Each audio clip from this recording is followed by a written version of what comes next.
Pflanzen, die noch Käse schmecken, bekommen wir aus Armenien ganz spezielle Blumen.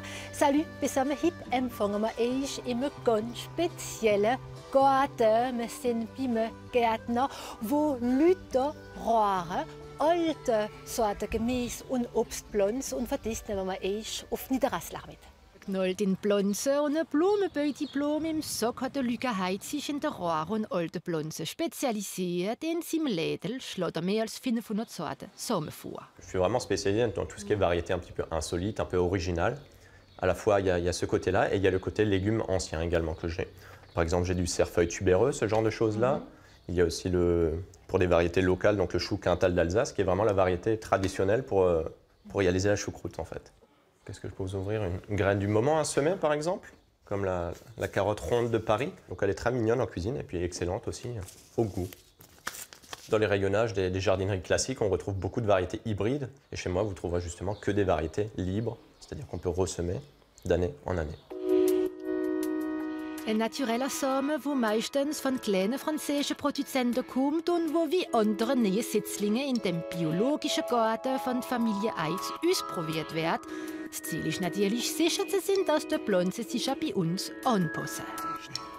Tasche jetzt so Acrym, das ist stinkischer Ufort, nennt man das. Und da kann man die Blätter abrissen, können wir nehmen, können wir schmecken. Das schmeckt ein bisschen wie Zitronen. Ja, wie Stinkgräsle und wie Zitronen. Das schmeckt richtig wie Zitronen. Und das können wir nehmen sogar, das können wir in Salade de Fruits machen oder ins Glas. Und es ist sehr gut zwischen Tomaten und es gibt kein Lies. Ganz spezielle Tomaten eigentlich? Spezielle, ja, sehr schöne schwarze Tomaten und sehr schmacksam. Das ist so Vigno Schokolade, so Schokolade. Ah, ja. Und das gradelt sehr hoch, 5 Meter hoch kann die Ware sogar. Und bis im Herbst hat es so Fruits, so Blumen, ja, und dann macht es Gagummer, so blühige Gagummer. Und das kann man auch noch essen in der Bibeleskäse oder in Jauch, das ist sehr gut im Geschmack.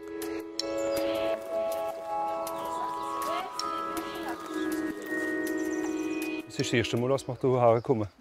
Und es ist meine Tochter, die mich hier draußen gerne hat. Und jetzt sind wir heute Morgen durchgekommen, für ein bisschen rumschauen und neue Sachen entdecken.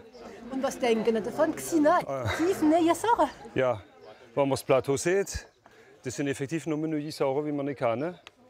Oder wie wir versuchen wollen. Und voilà, es wird schon schön werden und gut. Une petite dégustation verveine d'Argentine. Moi, je veux aussi voir, Maman. Tiens, goûte. Ah, celle-là, elle est délicieuse. Ich habe gerne die Zitronelle d'Australie, weil wenn man sie so hebt und ein bisschen riecht, noch schmeckt es richtig gut. Zitronengras aus Australien, Pfefferminz, wo ein bisschen den Geschmack von einer Orange hat, Eisenkräuter aus Argentinien, wo noch Schwingem schmeckt.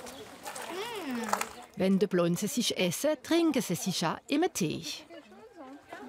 Am besten nehmen wir nach Blätter, machen sie ins heiße Wasser, tun sie infusieren und machen nach Blätter wieder raus und stellen sie in den Frigo und warten, bis es gut frisch ist und machen noch ein paar Glaçons dazu und auf der Terrasse gemütlich und prima. Rohrenpflanzen, die manchmal zum Unkraut gehören und die heute eure Mode sind. In einer Moutarde auf einem Dessert kochen immer mehr Leute damit. Der Koch da hat für uns mit einer ganz komischen Pflanzkäsle gemacht. Sie kommt aus dem Kambodsch und schmeckt regelrecht nach Camembert. C'est-à-dire que cette plante-là sent complètement le camembert bien fait. Et donc une partie que nous allons utiliser dans cette pâte à tempura qui va être frite pour apporter un côté croustillant. Et une autre partie que j'ai mis à infuser dans de la crème et mis dans un siphon. Une chantilly au goût très prononcé de fromage. Um ein harmonisches Rezept vorzuschlagen, kommen ein paar warme Kirschen dazu mit ein bisschen Konfitüre. Pflanzen die erlauben, eine neue Küche zu erfinden. La bonne chose. C'est bon. C'est bon ça.